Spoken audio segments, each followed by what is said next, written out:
You watched your world die, not quickly.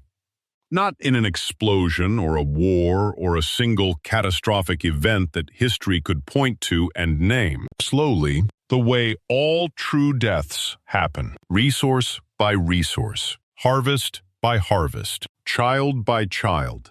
Titan was a beautiful world. You remember this. You remember the light on the upper atmosphere at dawn, the color of something between gold and amber that existed nowhere else in any galaxy you have since traveled. You remember the cities, the architecture your people built over 10,000 years of civilization, reaching upward the way all civilizations reach when they believe they have time. You remember the day you understood they did not have time. You were young then, young by your people's measure, which is not the same as young by any other measure. You had already studied the population curves. You had already run the calculations. You had already seen what was coming, the way a physician sees what is coming when the numbers are in front of them and the numbers are not kind. Titan's population was consuming its resources at a rate that had one conclusion, not a possible conclusion, the only conclusion. The mathematics were not ambiguous.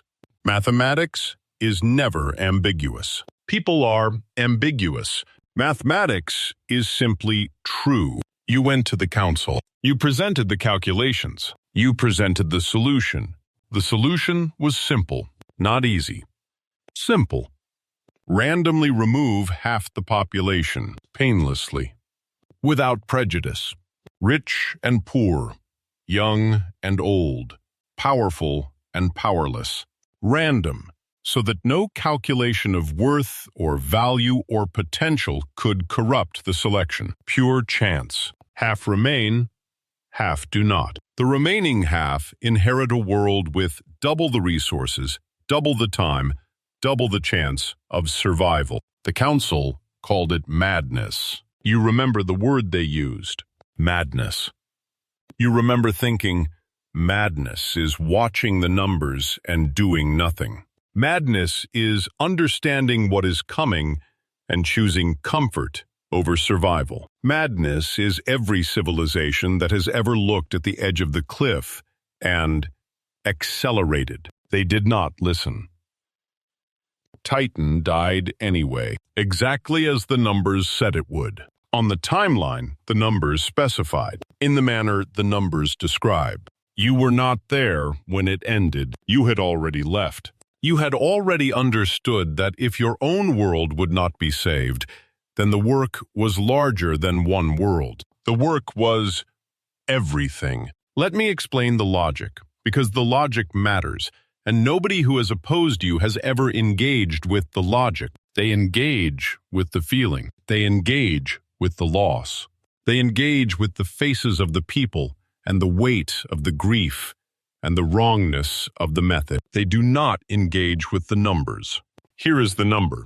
Every civilization in every galaxy you have studied follows the same curve. Population grows. Resources deplete. The rate of depletion accelerates faster than the rate of discovery or development of new resources. The curve you have You have walked through the ruins of civilizations that were, by every measure, more advanced than the ones that currently fill this universe with noise and confidence and plans that do not account for the curve. They are quiet now. They are quiet forever. Half is not cruelty. Half is the margin between the curve and the cliff. Half is the gift of time. Half is the only intervention that works at scale because you have tried the others. You have tried introducing new resources. The civilizations consume them and return to the curve. You have tried technological intervention. The technology increases the population and accelerates the depletion. You have tried education, policy, voluntary reduction. Voluntary reduction works on individuals and fails on civilizations, because civilizations are not individuals. Civilizations are the sum of every individual decision made by people who are not thinking about the curve. Half is the only solution that is larger than the problem. You found the stones because the stones were always the right tool for the work, not because of the power, because of the scale. The problem is not one world. The problem is every world. The solution cannot be applied one world at a time. You tried that. You went to worlds one at a time, and you did the work manually, and you watched the aftermath, and the aftermath was exactly what the numbers predicted. Resources doubled. Timelines extended. Civilizations survived that would not have survived. And then the populations grew back to the curve. The stones are not a weapon. The stones are a reset. A reset at a scale that matches the scale of the problem. A reset that, if done once, correctly, buys every civilization in every galaxy the time it needs to find a different answer. You are not doing this because you enjoy it. This is the thing that the people who oppose you do not understand, and you have stopped trying to explain, because explaining requires them to accept the premise, and they will not accept the premise because the premise requires sitting with a number that is larger than their capacity for grief, and they prefer to stop at the grief rather than continue to the arithmetic. You do not enjoy it.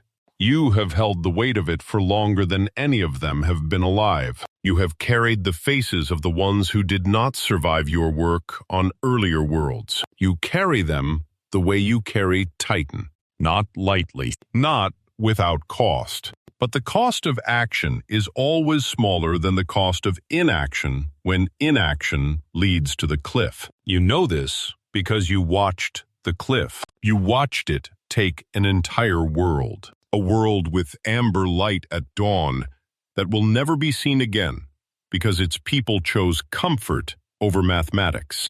The gauntlet is nearly complete. 6 stones, 6 aspects of existence brought under a single intentional act. For the first time in the history of this universe, the solution will be applied at the scale of the problem, not half of one world, half of everything, simultaneously, randomly, without prejudice. You think about the ones who will not survive it. You think about them clearly and without flinching, because flinching is a luxury you surrendered the day you watched Titan die and understood the work. You think about the ones who will survive, the ones who will wake up in a universe with twice the resources and half the pressure, and a generation of time to find a better answer than the one you are providing. They will not thank you. You know this. They will build statues of the ones who fought you. They will call those ones heroes. They will tell the story as a story of good and evil, with you in the role that makes the story comfortable to tell. You do not need their thanks. You do not need the story to be comfortable. You need the curve to break. You need the cliff to recede. You need the amber light at dawn on worlds that will still be there in 10,000 years to have civilizations beneath it capable of seeing it. That is enough. That has always been enough. The final stone is within reach. You think about the council on Titan. The word they used, madness. You think about what you would say to them now if they were still there to say it to. You think, I was the only one willing to do the math. You think, I was the only one willing to follow the math where it led. You think, I was the only one who loved this universe enough to do the thing that everyone else decided was unthinkable. You close your hand around the last stone.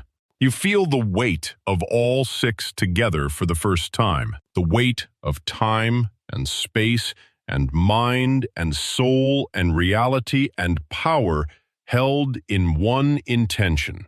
The intention is simple. It has always been simple. Half. Randomly.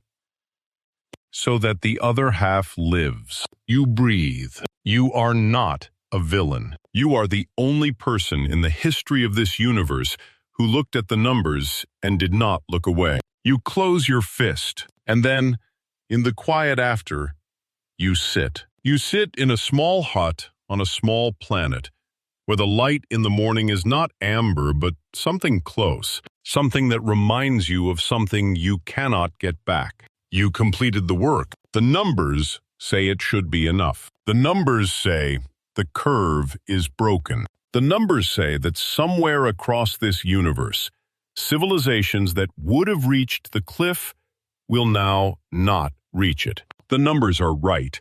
The numbers have always been right. But the quiet in the morning, on a planet you chose because the light is close to something you remember, is the thing the numbers did not account for. The numbers did not account for this. This specific quiet. This specific light. This specific weight of having followed the mathematics all the way to the end and found that at the end there is no amber. There is only what you did. And the silence after. You sit with it. You have nowhere else to be. This story is inspired by the world of Avengers: Infinity War. But the argument at its center is not fictional. The logic Thanos uses is a version of an argument that real philosophers and economists have made about resource scarcity and population growth. Thomas Malthus made a version of it in 1798. It has been revised and refuted many times since. The refutation is not that the math is wrong. The refutation is that the math is incomplete. It does not account for innovation. It does not account for distribution. It does not account for the fact that the history of civilizations is not only a history of consumption, but also a history of people finding new answers to old problems when they are given the chance.